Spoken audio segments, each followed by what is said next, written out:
After working with 1,200 men for low testosterone, I can tell you that most of them were making the same mistake. And the frustrating part is that every single one of them thought they were doing the right thing. If you are tired, foggy, losing muscle you used to carry without thinking about it, and you've already tried the supplements and the sleep and the cleaner diet, this is the video you needed a year ago. I've been in medicine for 22 years, tens of thousands of patients across my career. Right now, I have over 1,200 men on active testosterone protocols at my clinic. These are the patterns I've watched case after case until I couldn't ignore them anymore. What I found is that the things most men are spending their time and money on are almost never the things that change their health, energy, and motivation. By the end of this video, you'll know exactly what to ask your doctor, what to get tested, and what options most men in your situation never find out exists. Point number one, treating testosterone like a lifestyle problem. These men are pushing through every self-help protocol on earth and wondering why nothing is working. The problem isn't their effort. Their hormonal foundation is broken, and no amount of lifestyle work fixes a broken foundation. Across the thousands of men I've worked with, this is the single most common pattern I see. A man comes in having already done the work, sleep hygiene dialed in, diet cleaned up. I've been eating clean, training 4 or 5 days a week, and he's still a shell of himself. Still flat, still foggy, still losing the battle with his own body and life. When I run his labs, testosterone is in the basement. Sometimes it's technically in range, but sitting at the bottom third of a reference range built for a 90-year-old. I say, I have a quote, "The range is rigged," or "the range is broken." He put lifestyle first because that's what every doctor told him to do. He did it seriously and for a sustained period. And his biology was never in a position to respond to any of it. Your body needs testosterone to do almost everything that lifestyle is supposed to improve. Isn't that shocking? Sleep quality, fat metabolism, muscle synthesis, mental clarity, drive, motivation, all of it runs on the hormonal foundation. Trying to build those things without fixing the foundation is like trying to get better gas mileage in a car with a cracked engine block. The fuel isn't the problem. I've said this before. Lifestyle doesn't fix low testosterone. Testosterone optimization is what makes lifestyle work. The question right now is whether your symptoms have ever responded to lifestyle improvements the way you expect them to, or whether you keep putting in effort and getting back a fraction of what it should produce. Let me ask you this, and be honest. Have you spent 90 days or more doing everything right with your sleep, your training, and diet, and seen minimal change in your energy, body composition, or mental clarity? When you look back at your results over the last year, does the effort to output ratio feel off in a way that doesn't make sense given how hard you've been working? If your honest answer to both of those is yes, then more lifestyle stuff won't work for you until we fix your testosterone levels and your overall hormonal foundation. The second pattern is closely related to this one, and it's the reason most men never realize they've been working against their own biology the whole time. Point number two, trusting normal without asking where in the range. A man gets his testosterone checked. His doctor looks at the result and says it's normal. I have a couple quotes. I just need to share them with you. Normal is not normal. Normal is not optimal. And normal is killing you. The man goes home and keeps suffering. The problem is that normal tells you almost nothing about where you actually are. I see this in almost every single man who comes to me after years of being dismissed by conventional medicine. They had the labs done, testosterone was on the panel, the number came back inside the reference range, and the conversation was over. What nobody told them was that the reference range covers an 800-point spread. A man sitting at 320 and a man sitting at 1,000 receive the same stamp of approval. Can you believe that? 320, which is low, and 1,000 get the same stamp of approval, but they are not experiencing the same biology, not even close. The men coming in with the worst symptoms are almost never below the reference range. They're at the bottom of it. Inside range, technically normal, and falling apart. The reference range doesn't tell you whether your testosterone is adequate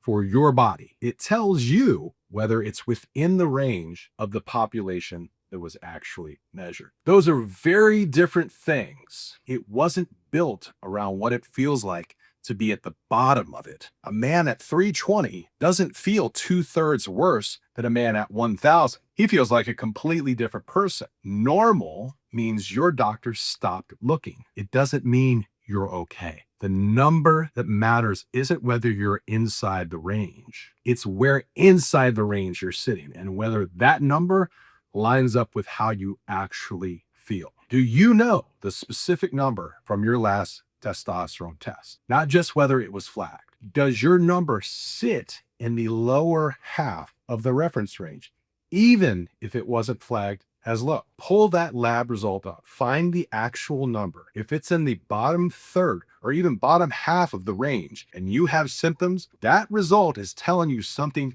your doctor's stamp didn't. Even when men get their testosterone tested, most of them are only getting half the picture. The third pattern is about what never makes it onto the panel. If this is landing for you, subscribe. I put out content every week specifically for men who want the real picture of what's happening in their body, not the version that gets them sent home with nothing. Hit subscribe so you don't miss the next one. Point number 3, only testing total testosterone. Total testosterone is the number most men know. It is not the number that matters the most. And the number that matters the most is almost never tested unless someone specifically asks for it. Total testosterone is tested. Free testosterone is not. SHBG is not. Estradiol is not. And the problem is that total testosterone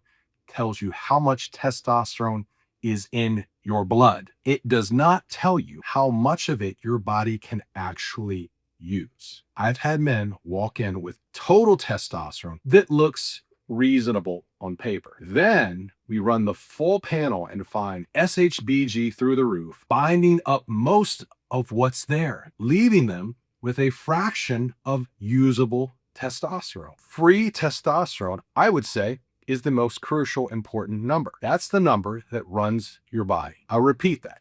That's the number that runs your body. And most men have never seen it on a lab report. Think of total testosterone like the money in a bank account that's mostly frozen. The total looks fine. The usable amount is not. SHBG is the protein that binds testosterone and takes it out of circulation. When SHBG is high, your free testosterone crashes even when your total looks decent. Estradiol or estrogen matters because testosterone converts to estrogen in the body. And when that conversion runs too hot, men develop symptoms that look exactly like low testosterone, even when the total number doesn't raise any flags. You can't see any of that on a total testosterone panel. Most men have never been tested for the hormones that actually determine how they feel day to day. If your most recent panel only showed one testosterone number, you have an incomplete picture of what's going on. The question is whether that incomplete picture has been driving the conversations about your health. You need to know, does your most recent lab include a free testosterone number separate from total testosterone? Have you ever had SHBG or estradiol tested alongside your testosterone? If your labs don't include free testosterone, SHBG, and estradiol, you have a partial picture. A full panel is not optional if you want an actual accurate answer. The fourth pattern is the one that probably surprised me most when I started seeing it consistently. It's about what men reach for first and why it's the exact wrong sequence. Point number 4, leading with testosterone boosters. Testosterone boosters are the first thing most men try. They are also the thing most likely to eat your time, your hard-earned money, and your window before you get to something that actually works. I see this every day, constantly. A man notices the symptoms. He doesn't want to go to a doctor yet, or his doctor won't treat him. He does some research, goes on Reddit, goes on Google, goes on ChatGPT. He finds a supplement marketed with clinical sounding language and credible packaging. It looks pretty. He orders it. He takes it for 3 to 4 months. And when he showed up at my clinic, he's frustrated, still symptomatic, and 3 months further into a decline that was already happening. You know what I'm talking about. That's probably you. I haven't seen a single man whose low testosterone was meaningfully corrected by an over-the-counter supplement. I mean that. I've seen hundreds who delayed real treatment for months or years because the supplement made them feel like they were doing something. Testosterone boosters work on the assumption that your body can produce more testosterone if it just gets the raw materials. For men with genuinely low testosterone, that assumption is completely dead wrong. If the production system is impaired, giving it more ingredients doesn't restart it. It's like putting premium fuel in an engine that won't turn over. The fuel isn't the problem. For men with clinically low testosterone, the only thing that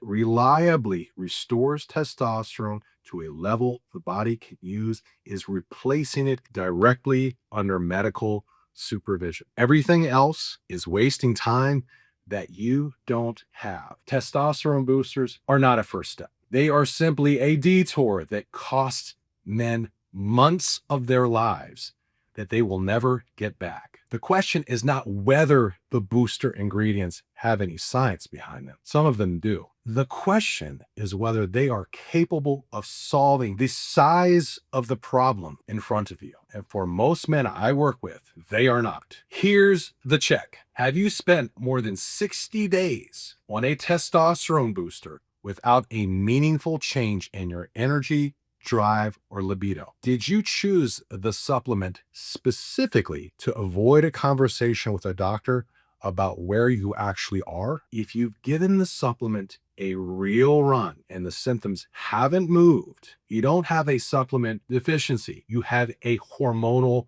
problem, and hormonal problems require hormonal solutions. The fifth pattern is the hardest one to hear because it's not about a wrong product or an incomplete lab. It's about a decision most men make before they even get started. Point 5, waiting. Most men wait far too long to address low testosterone. Every month and year they wait, the decline compounds in ways that take longer and longer to reverse. Waiting is the most expensive mistake I see. Not financially, I mean biologically. A man who addresses low testosterone at the age of 38 is in a very different position than a man who finally acts at 52 after spending 14 years going in circles. The symptoms compound, muscle mass declines, metabolic function slow, sleep deteriorates, and the downstream effects on mood, on relationships,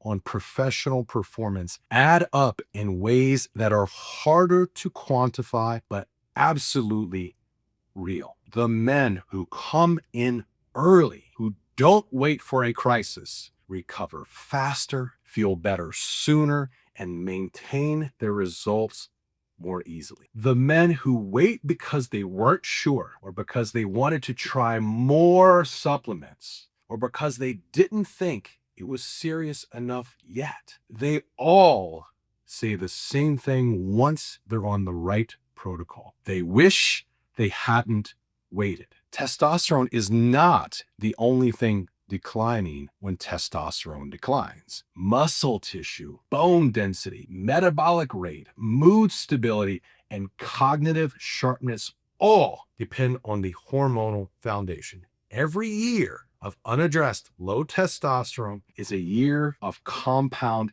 decline. And compound decline in one direction is difficult to reverse. The earlier the intervention, the less you have to overcome. This isn't about urgency for its own sake. It's about the math of what accumulates when nothing changes. Waiting doesn't protect you. It just makes everything more expensive. Here's the self-check. Have you been aware of your symptoms for more than 6 months without having comprehensive hormone labs done? Have you been telling yourself you'll address this after some other priority gets handled first? The best time to find out what's actually happening in your body was 6 months ago. The second best time is this week. Everything else is a decision to keep compounding. What you're leaving with is a specific picture of why that feeling has been hard to resolve. These 5 patterns don't show up in men who aren't trying. They show up in men who are following the standard advice with the standard tools, without the information that only comes from watching enough cases to know where the standard approach breaks down. Now you have that information. If you're curious about the safety of TRT, especially if you've heard all of that misinformation about its side effects, watch this video about TRT is not what you think. It's linked right now.